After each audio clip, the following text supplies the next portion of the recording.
2024 ఏదైతే 23 లక్షల మంది స్టూడెంట్స్ రాసిరో వాళ్ళ భవిష్యత్తుని ఇవాళ మోడీ గారు పరీక్ష పే చర్చ అని పెట్టి వాళ్ళ గొంతు కోసే కార్యక్రమం చేస్తున్నాడు.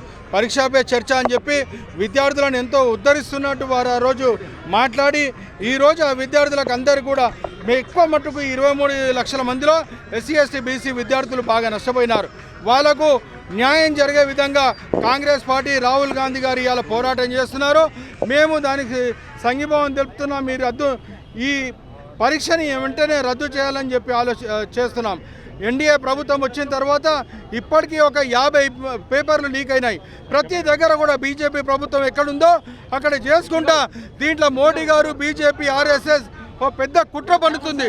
ఎందుకంటే పేపర్లన్నీ లీకేజ్ చేసి ఈ లీకేజ్ పేపర్ల ద్వారా ఆర్ఎస్ఎస్ కార్యకర్తలను బీజేపీ కార్యకర్తలని వీళ్ళందరినీ కూడా పాస్ చేసి వాళ్ళకు ఉద్యోగాలు ఇచ్చే అవకాశం ఏర్పాటు చేస్తున్నారు. నిజంగా కష్టపడి ఎవరైతే చదివిరో వాళ్ళకు అన్యాయం జరుగుతుంది. ఒక్క విద్యార్థి చదవాలంటే తల్లిదండ్రులు వాళ్ళ కుటుంబము ఆర్థిక పరంగా సమయం భావం పెట్టుకొని ఎంతో కృషి చేస్తారు. ఇలా విద్యార్థులందరూ కూడా మానసిక శోభకు గురై వారు ఆత్మహత్యలు చేసుకునే పరిస్థితి ఏర్పడుతుంది. కావున ఈ ప్రభుత్వం ఎంబడే ధర్మేంద్ర ప్రసాద్ని కూడా రిజైన్ చేయాలా, ఈ నిట్ని రద్దు చేయాలా, ఫ్రెష్ ఎగ్జామ్స్ పెట్టాలా.